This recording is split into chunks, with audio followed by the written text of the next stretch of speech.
I've heard a lot of people say that, that it's not possible to satirize the administration anymore because it satirizes itself.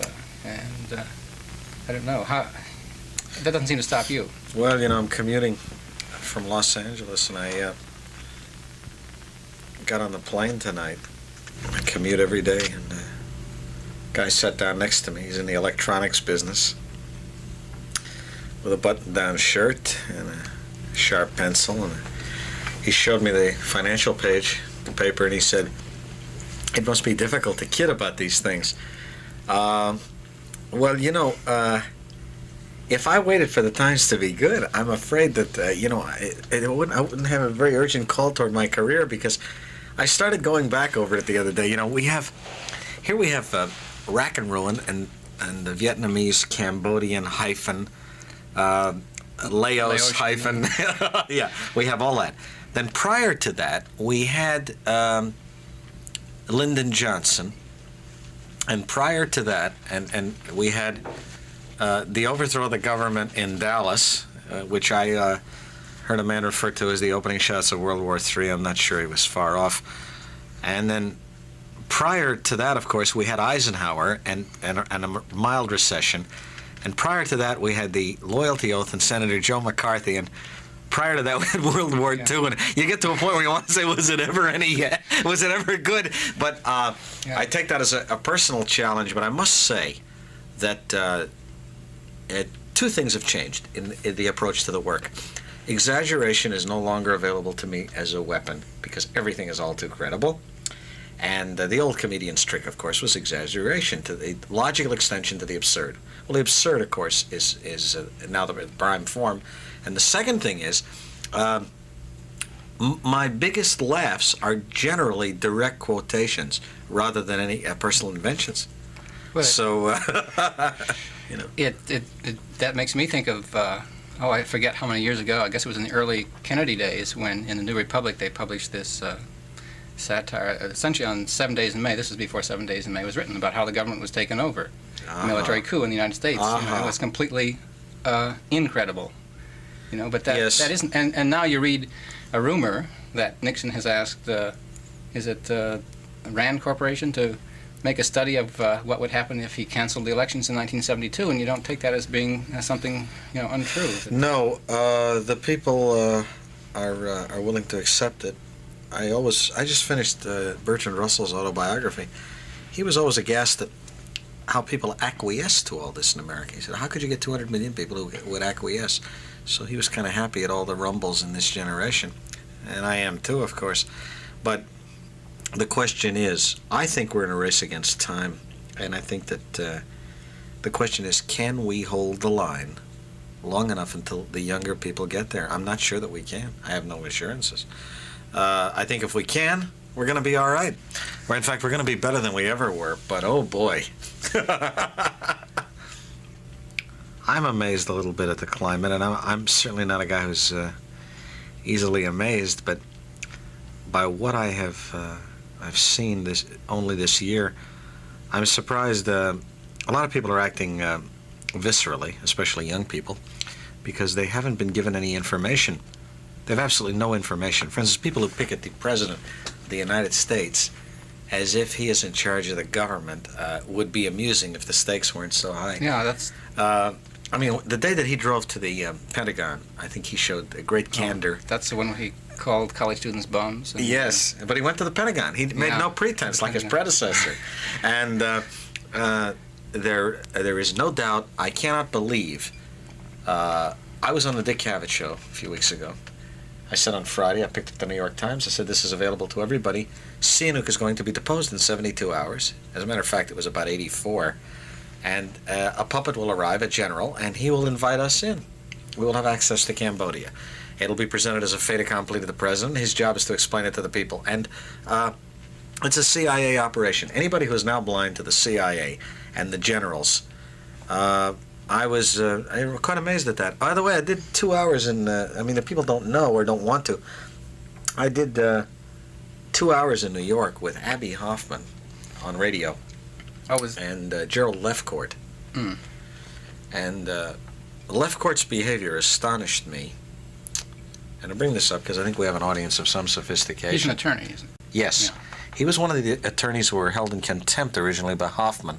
Oh, he's one of Judge Hoffman, remember? Yeah, along with originally Mike Tiger. Right. Yeah. And then, of course, he represented himself here as lawyer for the Panthers in New York. But I've never seen anyone behave as he behaved that night, unless that person were either a Trotskyite 20 years ago or a Fink for the CIA today. Because when Abby, who was pretty funny, every time Abby became rational and was at room temperature, Left Court urged him on to excess. Barry Gray, who was conducting the program, at one point said, what's going to happen, Abby? Said, nothing short of revolution. We're going to take over. And he said, are you going to have elected representatives from different districts? And Abby said, well, we haven't worked that out. What do you want to know for? And Barry Gray said, well, I live in a block. I'd just like to know the rules. But Left Court continually said, I said, what are the limits of your probation? How much does the judge allow you to express yourself? And he said, well, short of sedition. And Left Court said, yeah, but we don't know what that means. Well, I'm sure that even if Abby doesn't know what it means, I'm sure that an attorney who was wearing a $300 or $400 suit and fashionable sideburns certainly knows the definition of sedition and what will put Abby back behind bars where he'll be impotent and mute. And this attorney then went on to tell me, at one point I said that whenever America was genuinely threatened, young men lined up at recruiting stations. They couldn't handle them, they had so many young men. And suddenly young men don't line up. Therefore, we might look at this particular threat and analyze it, as opposed to condemning youth, which Bob Hope has done and other professional patriots. And Left Court said, you're crazy. This society is doomed. They wouldn't fight for anything in America because it's racist. And I reminded him that I thought the cause was humanity. It was not merely racist. And he went on to say to me, it can't be saved. And he went on to develop a resentment. We were on the air for 2 hours. A resentment of the fact that there might be a solution for the American people. When I pointed out to him the evidentiary material from the trial of Clay Shaw that Jim Garrison held in New Orleans, he said that I was paranoid about CIA conspiracies and that all I did was depress people with my news about the Kennedys, and that they may have died, but a lot of people died in that time period. So what? Now, this lawyer, who yawned when I presented evidence, grave implications about the Central Intelligence Agency, the FBI, and the Joint Chiefs of Staff having to do with the president's death, not only did not admonish me for being irresponsible, did not rebut me, did not agree with me, but yawned and called me a paranoiac. He said, when Abby Hoffman talks, people march. When you talk, they get depressed. Well, I'm sure that there must be other alternatives to marching or being depressed. In other words, I'm very suspicious of that man's motives. And I was shocked. I was shocked by what I found. And that's one of my many experiences. But as I was saying, Alan, you know, a lot of the young people don't have the facts and they don't know anything. They're operating viscerally.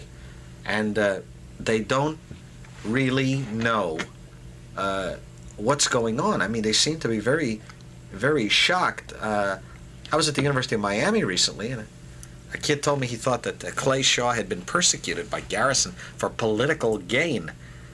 Garrison has been elected down there by the largest pluralities in the history of the city.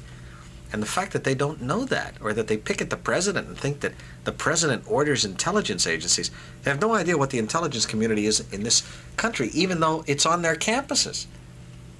Is there anyone who doesn't know anything about the CIA in this country? Is there anyone who is so silent and pure? I mean, they're in the Panthers. There's 3 of them, I think, at the Los Angeles Free Press. That's their style, to embed themselves and change editorial opinion, influence it, that is. But anyway, to continue. One of the things I found most interesting when you were here last time was just your recounting of your experiences with the commercial media and what happened to you here in San Francisco at the stations and how. And also, I don't know if you saw the review in the Chronicle. Yes, I did. And the day after that, I did a short thing on the air where I read that review and then I said what I thought, because I couldn't believe that he saw the same show that I did. I saw 3 of your 4 shows. Well, I'd like you to know that that fella is an interesting fellow. John Wasserman. Philip Elwood, of course, in The Examiner, was highly in praise of the show. Yeah, Elwood's he's on our station. Is he? He has a regular show. And he's Great. A good guy. Great. And he's been very good to me and very fair.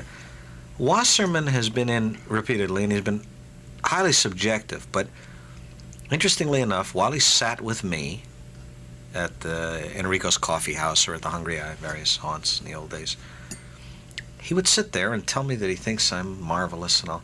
In other words, he did not allow himself the privilege of disagreeing with me, even about a subject we were discussing.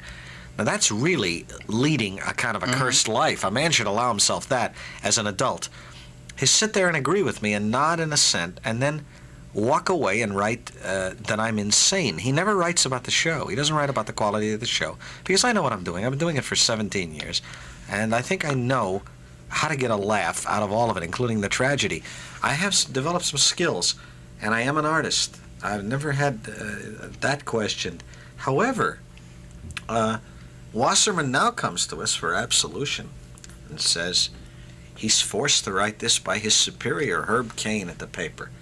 And, I think this is extremely naive, to have followed such a directive, if it's true.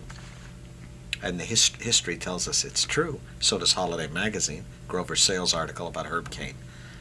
If it's true, I think it's very naive of him to expect absolution for having accepted such an instruction, because that makes him even less in my eyes. Yeah. That his job is worth that much. You know, it was Adolf Hitler who said that the members of the press could all be bought, he used to say gleefully. But then he used to break into laughter, and he told William L. Scharrer, he said, why do you laugh, my Fuhrer, if this fact is known to you and it's ingrained? He said, because you have no idea how cheap. And that's really is, you really can. I know some of them are under the thumb of a tyrant for $135 a week. They're ready to do homicide and to misinform the American people. Now, he referred to me as a paranoia. The thing, what I thought and said at that time was that I had actually come to your show with some preconceptions of having seen you on Dick Cavett and Merv Griffin, and I actually thought that it wasn't going to be as good as what you used to do, and I was completely wrong. I thought it was just as good and better than the kind of thing. I shouldn't say then the kind of thing, because it's essentially the same kind of thing. But you're in good form. A performer has to grow. God knows it should get better. And if you're doing anything, it shouldn't be static. Yeah, but paranoia never entered my mind. The fact that you talked about the Warren Commission report and the fact that you had the Warren Commission report on the stage was interesting. The fact that you didn't use the blackboard didn't upset me, or the fact that you were a little bit late coming on didn't upset me, since I'd been to other shows on Broadway that didn't start on time. Of course, the show starts when the owner thinks that there's a quorum. Yeah, I don't set the schedules. I don't know what all that means. It was completely irrelevant as far as I guess the I do know what it all means. I've had personal differences with Cain, and we've had personal differences, and he's threatened me with a newspaper while inebriated. He's really foolish to think that a newspaper has any influence anymore in an electronic era. The one thing I did say, well, to not to try and read the mind of Wasserman, but I did say that he had a few unkind things. You had a few unkind things to say about the Chronicle. That's quite so. And that might have something to do with the way there's a correlation. I think. And I remember you did say that thing about Herb Cain and his. Yeah, and that the only thing Herb Cain and I agree on is that we're both ashamed of his being Jewish, and I think that still stands. But his. Herb Cain once said to me that there are 3 stages in the level of man. He quoted Buckley. He's a real good liberal, a good liberal in the sense that he's extremely tolerant of Buckley, likes to have luncheons with Buckley. Liberals are great, they think it's all sport. The game is over, trial is over, and perhaps Bobby Seale's going to be electrocuted, but we're attorneys. Why can't we go out and have a drink? Right. I mean, we're objective. I don't have to agree with a guy just because I defend him. I think the wonderful thing about our system is that these people should be electrocuted, but first we give them a trial. Isn't that the way? Well, liberals. Yeah. So Herb Cain said, to return to this, he said that Buckley had pointed out to him that there were 3 levels in the evolution of man and his philosophical nature. The first was the narcissism and love of self, and the second was love of your fellow man, idealism, and the third would be love of your country. And in my opinion, Herb Caen is arrested at the level of love of his fellow man, and people can make of that what they will.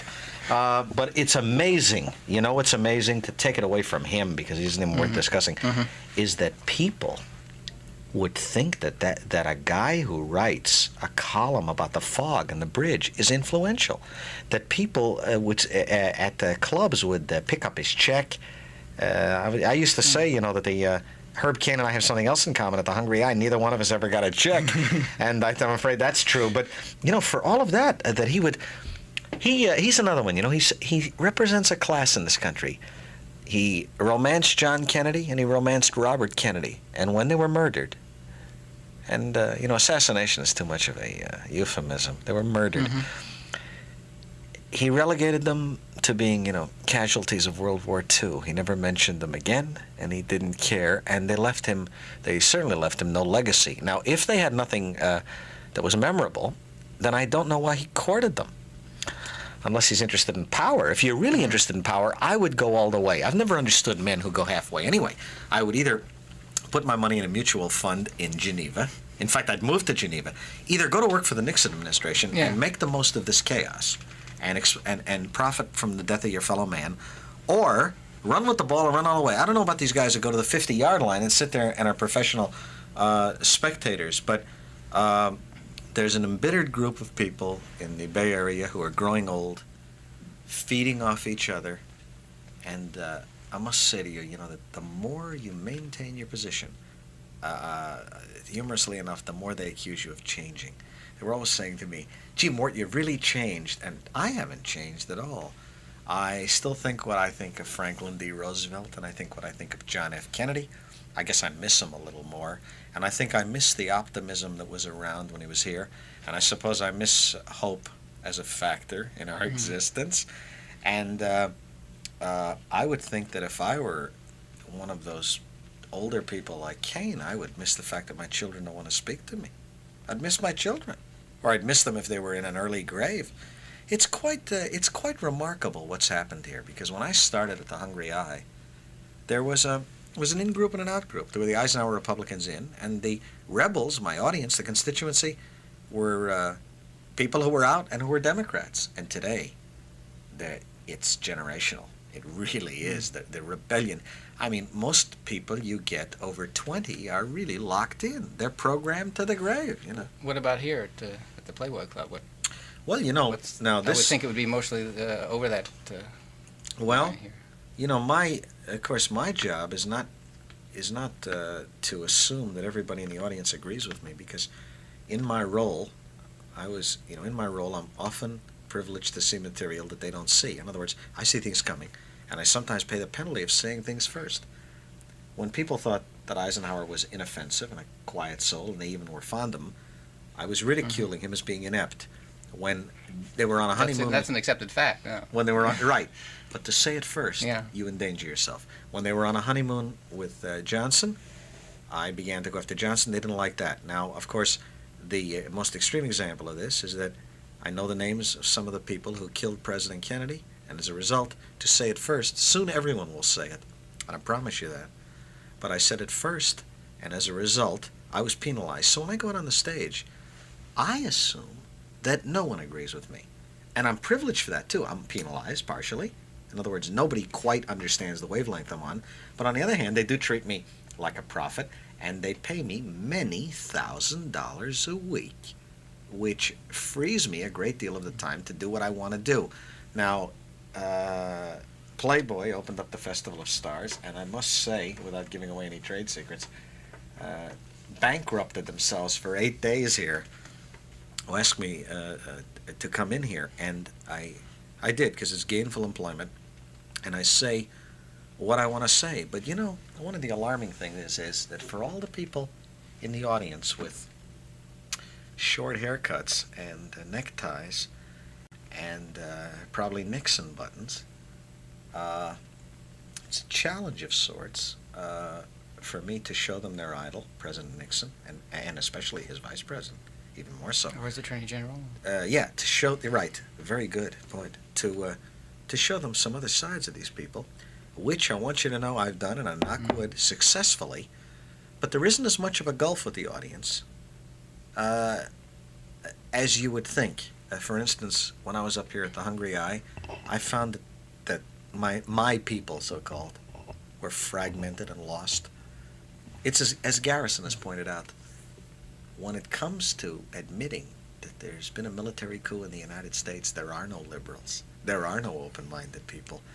Garrison once said, the wonder of this country is not that they could overthrow the government, but that 5 of us could surround the federal government, which we have done successfully. I don't know what we're going to do with it, but we did it. He and 3 assistants and myself. And, I see the cause. I see it as one cause. I don't see it as piecemeal. The other day in Los Angeles, one of the announcers on an AM station asked one of Abernathy's people why there weren't more black faces in the protest. And he said, well, the war is your thing, he said, the white guys. The other thing is our thing. I'm sorry he feels that way. It's naive, of course. I've always felt the cause is humanity, and all of these are interconnected. This is all a network. I feel these are all symptoms happening to the same body.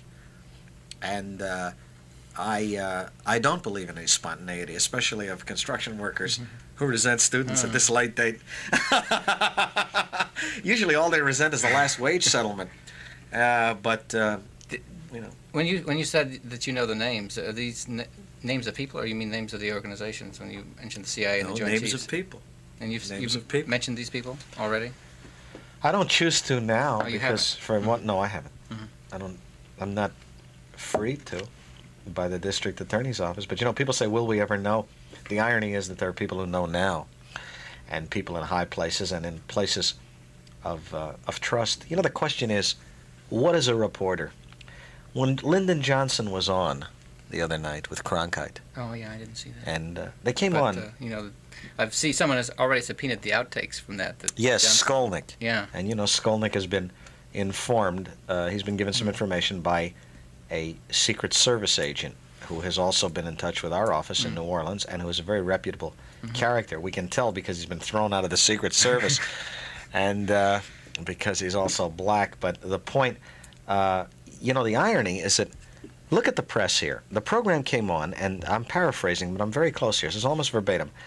They said, certain material has been deleted for purposes of national security at the president's request. Now we find out in the Washington Post that Johnson had second thoughts about letting the people know that he doesn't believe Oswald acted alone, if he acted at all, and that he had misgivings about the Warren report. Now translate that into English. Cronkite represents himself as a reporter. He didn't break that story. The Washington Post did. Yeah. He isn't a reporter at all, and he was sent there because we know, and CBS knows, that he will not expose those people. He's in bed with those people.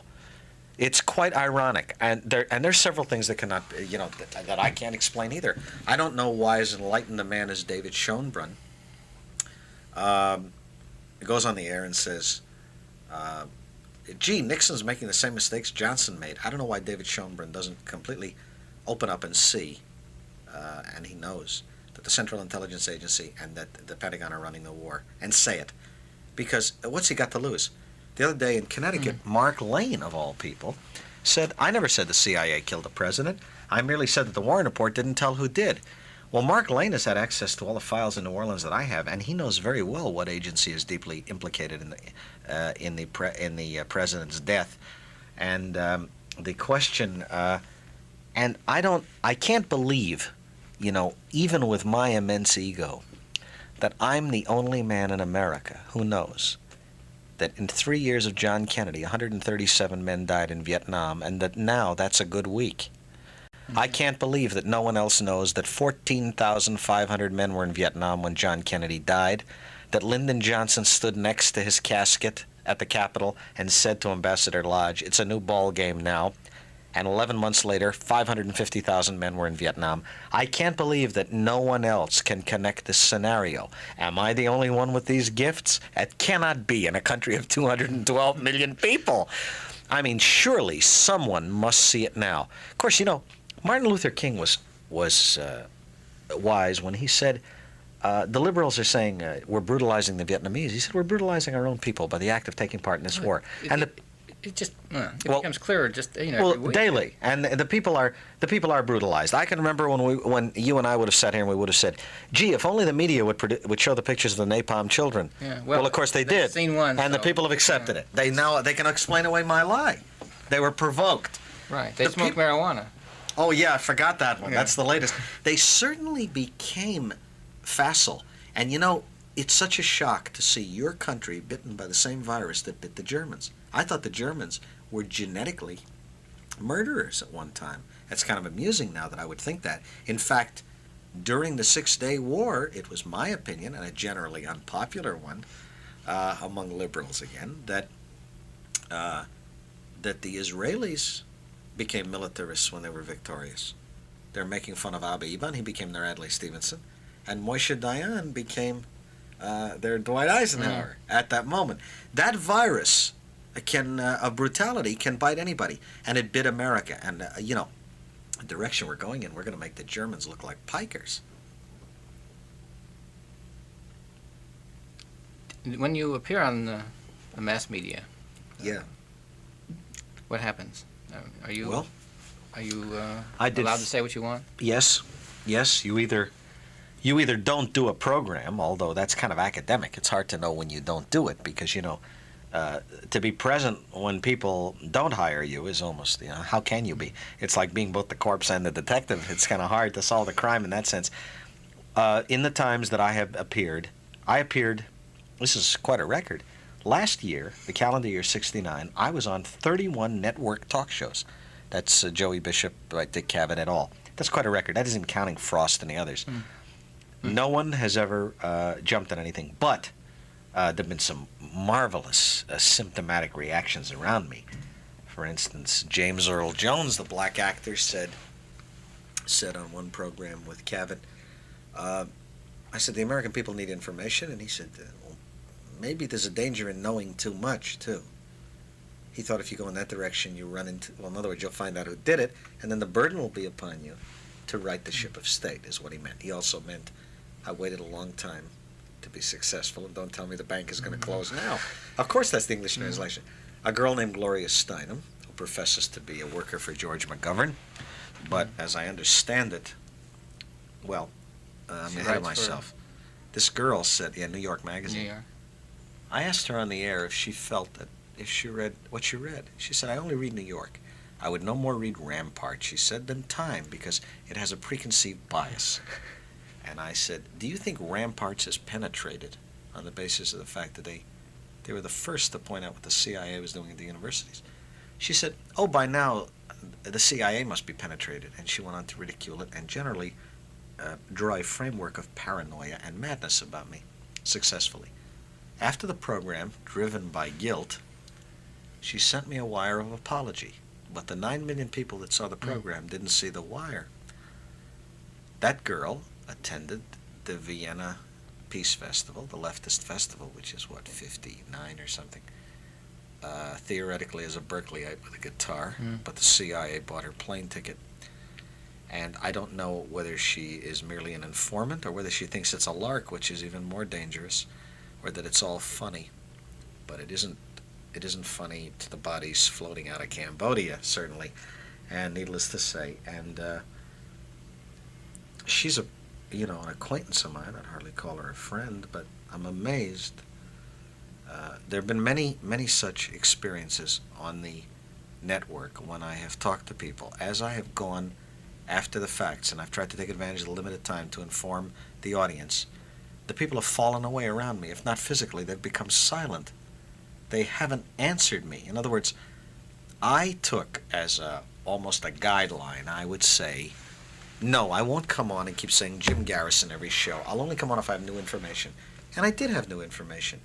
And nobody would answer me. So they just don't. So they're the way that they don't put you down is just not to react. Not to react. And I'm terribly upset by the fact that no one debates, no one admonishes me if they don't believe me, and this mute reaction, this no reaction, alarms me in this country because it's I don't want to get involved.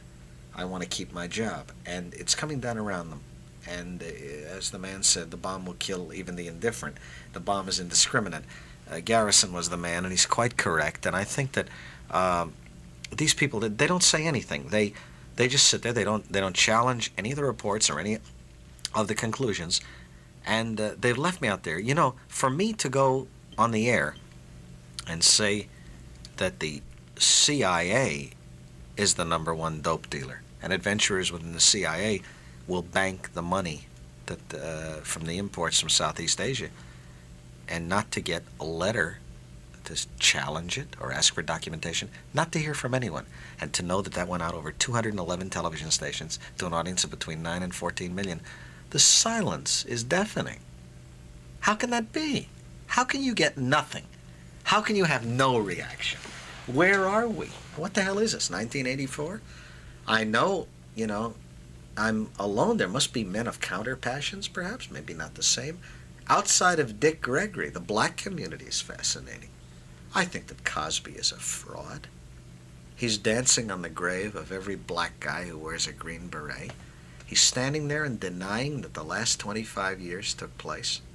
He stands there and talks about his family like nothing ever happened. He's denying all of that struggle, standing there with Mrs. Coretta King as credentials. She's his frequent house guest. I was in London. I talked to Peter Dawnay, who is the #1 detective there.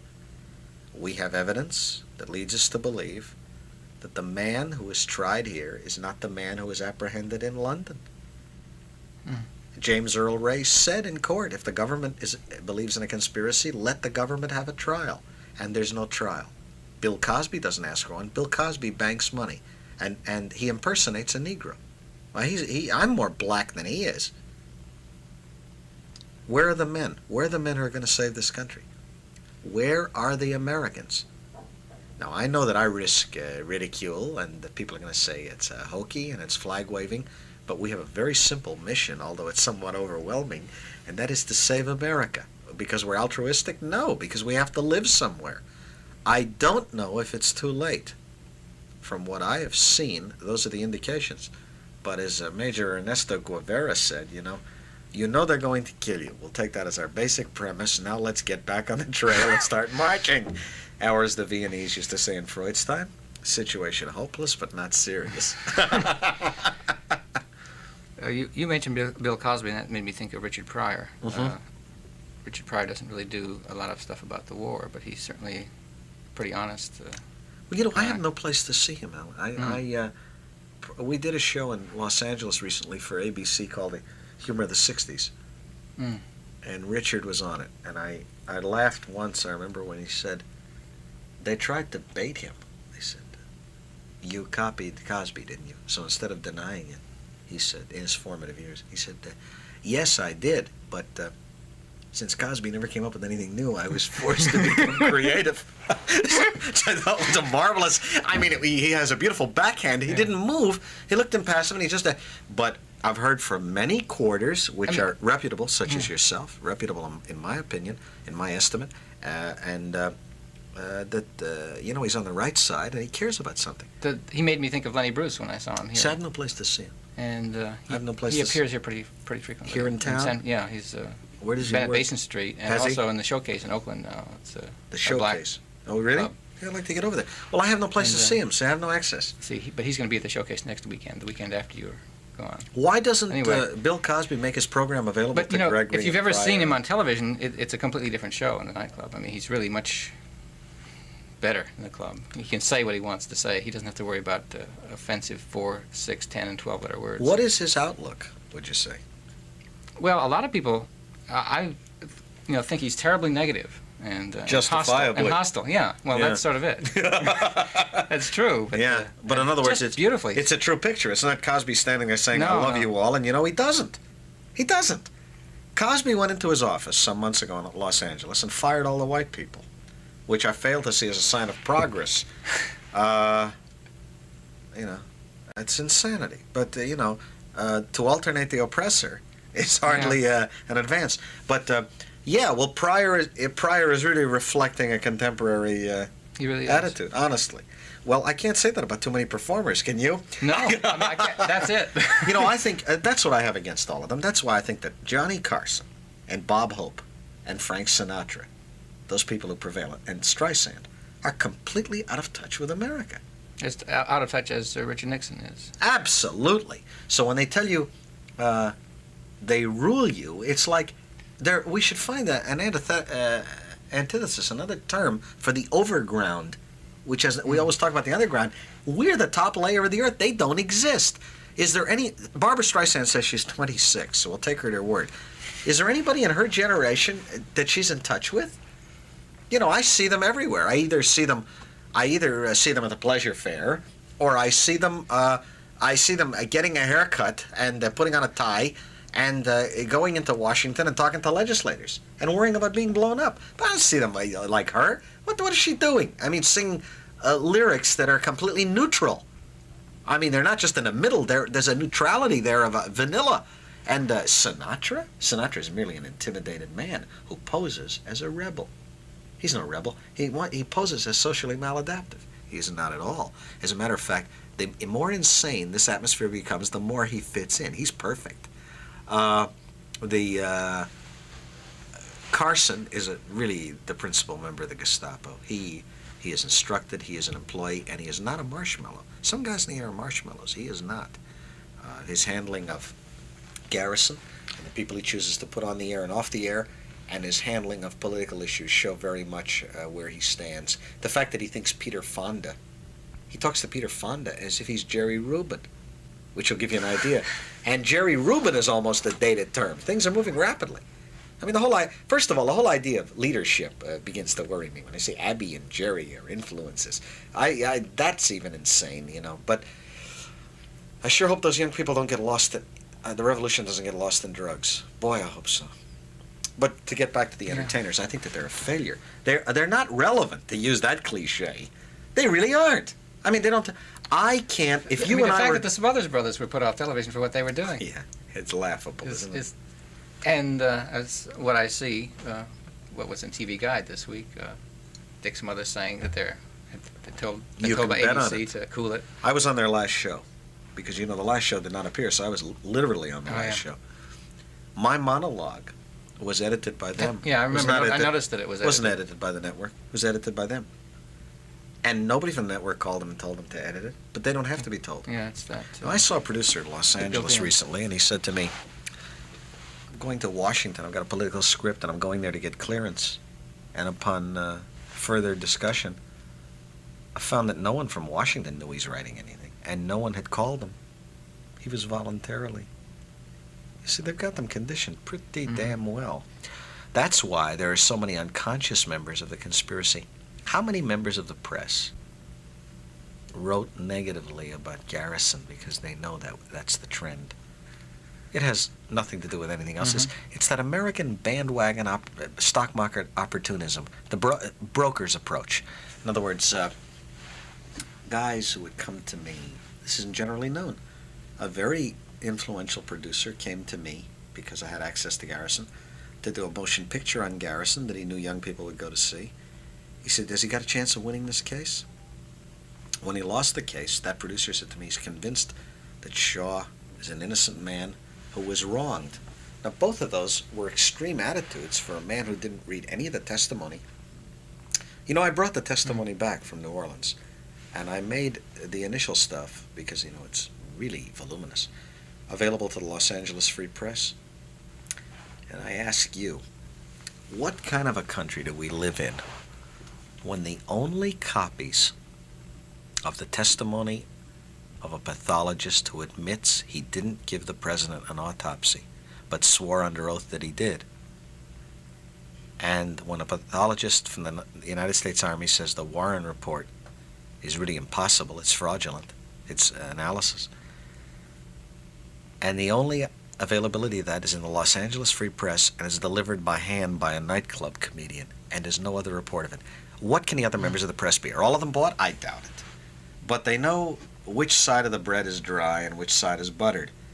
They know what's expected of them by now. I really do think that they're programmed.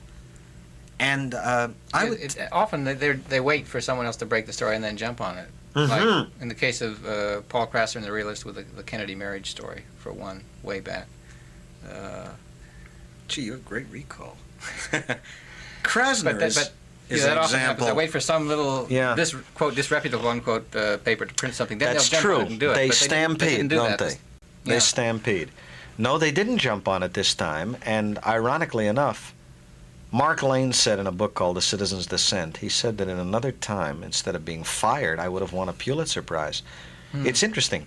Merriman Smith, who recently killed himself, won a Pulitzer Prize for reporting the assassination. He reports That's in it right. that he was riding under the underpass when he heard the shots that killed our young president, which is interesting since he was 2 cars behind Kennedy, and Kennedy never reached the underpass. He was killed well ahead of it, and possibly from it. So that man was given a Pulitzer Prize. Now that distortion and that perversion of our values, that madness of leaking information, and of the intelligence community running hog wild with a blank check. Of course, you know, no voice is wholly lost. It's still Jefferson's America. He structured it pretty damn well because while it's wobbling and it's creaking, it's still here. I really do believe that if a few young people, and there are very few countries that would be like this, if a few young people hadn't gotten their heads opened in Chicago, and if Bill Fulbright hadn't kept yelling, I think we'd be in the mainland of China now. I have no doubt, based on what I've seen and what I know, because we're talking, when we say CIA, we're not talking about Sean Connery and attractive people in international intrigue. We're talking about mutual funds in Switzerland, and we're talking about... Who is it that runs the CIA? It's not certainly not Richard Helms, is it? It's the warfare state. He's just a... It's the war... Of course not. It's a Overtly he does. civilian But employee. there are certain people in the government who have an annuity as a result of what they know and as a result of their complicity in the president's death.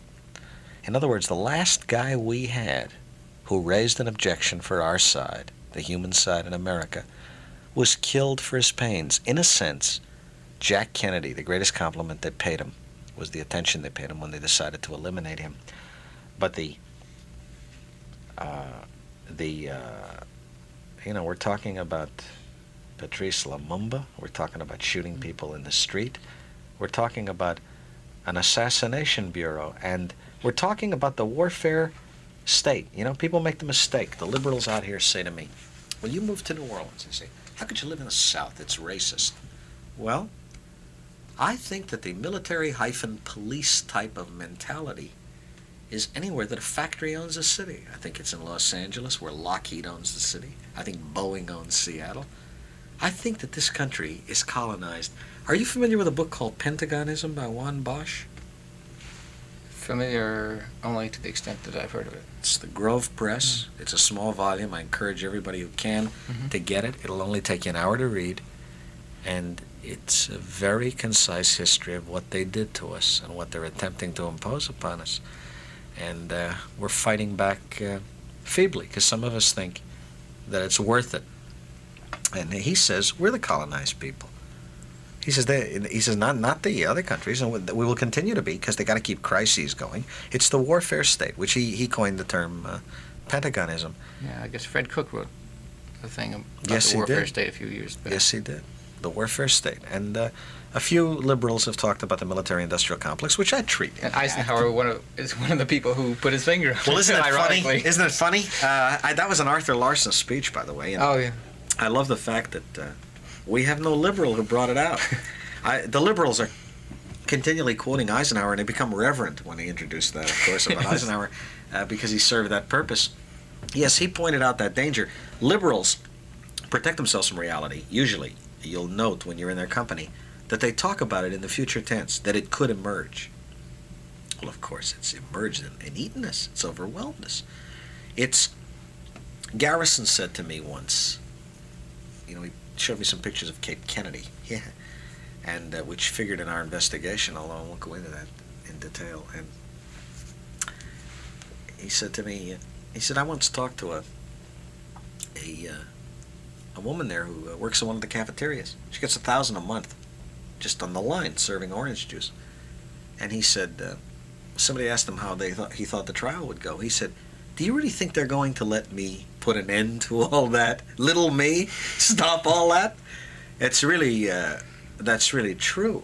It is quite overwhelming. And to think that any president elected by the people is going to go to General Wheeler or Admiral Moore or Richard Helms or J. Edgar Hoover and tell them to get out. The only one I noticed was Gene McCarthy, who said he would fire Hoover. And by the way, I was on the Joey Bishop show, and I said on that show, and for all these things I've said, I was just thinking about that, you know, all the things that are said that are lost. I said that if McCarthy was elected, and he did that, he would need a bodyguard of 1,000 men or he'll be assassinated. I also said that if Bob Kennedy wins the California primary, he's our next president, and he will die at a gunman's hand. Now, all that came out of that is that a reporter said the next day in a paper that I should be blacklisted by the networks. I shouldn't be allowed on to say things like that. And I think that's unique in American history, that a member of the press would ask that a blacklist be instituted. I've never heard of that before, but in my case, of course, exceptions are generally made. Remarkable, remarkable. And my phone doesn't ring in Beverly Hills. Nobody says to me, where did you get that? What does it mean? And even for those who've estimated that I'm a dead man, I've been a long time dying, about 8 years now. And that's the slowest death since Jimmy Cagney and G-Men, Warner Brothers, 1931. How are the young people going to save the country? Well, first thing they got to do is they've got to preserve their state of mind. They got to be kept from being driven mad.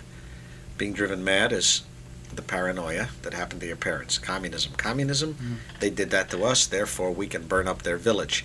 In order to make you Nazis, which is not your heritage, they've got to make you crazy first, which is what the Germans did to youth.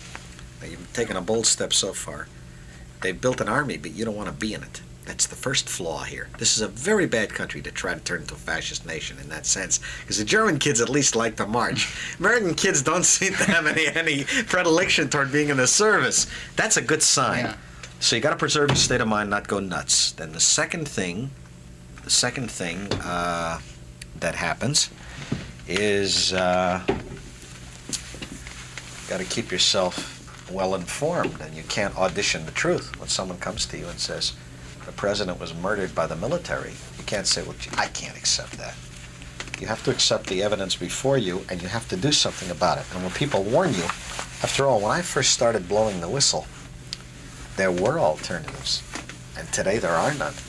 They killed all the alternatives. That's the thing that well, maybe it didn't happen at Kennedy's assassination, but the next assassination, when people come up and say after an assassination, well, they killed a man, but they didn't kill the idea. Yeah. That's a bunch of bullshit. Of course it is.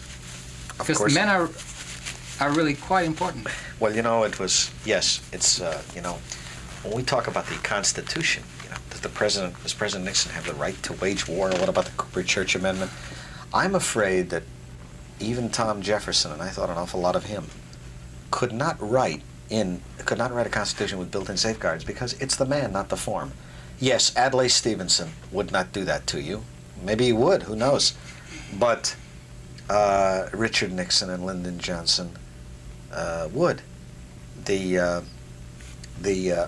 I think that the reason you have not heard from Gene McCarthy lately is that he didn't believe that can of worms was so deadly, and when he opened it and looked at it, he went into shock that they had advanced this much into American life, permeated every branch.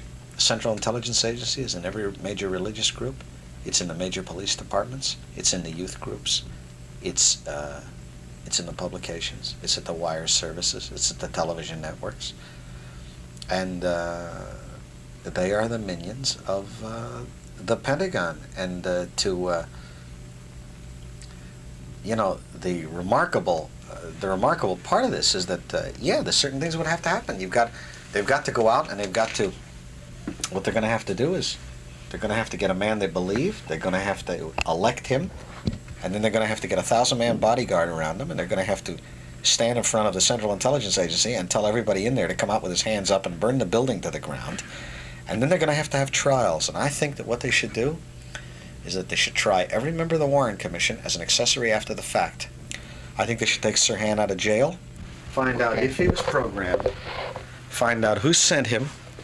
In other words, a real trial, not a cover-up, not a whitewash. Those people who are so fond of law and order, I can give them some good examples. I worked in a police department for 3.5 years in New Orleans, and I didn't speculate. I saw evidentiary material. I don't want to hear any more about young men with no permanent address and no allies whose mothers didn't love them, who decided to kill peace candidates. And that's what Martin Luther King was. He wasn't just a black leader for civil rights. He was against the war, and he could have stopped black people from going, and that's why he was killed. He was, and I say that unequivocally, the preponderance of bodies over there are black. That is, that they have a disproportionate contribution that they've made. And I think that I'd like to say in finality here, since I have the opportunity, I'd like to see the people who killed Jack Kennedy, the killers of the dream, and Bob Kennedy, and Martin Luther King, who are the same people, and that can be proved.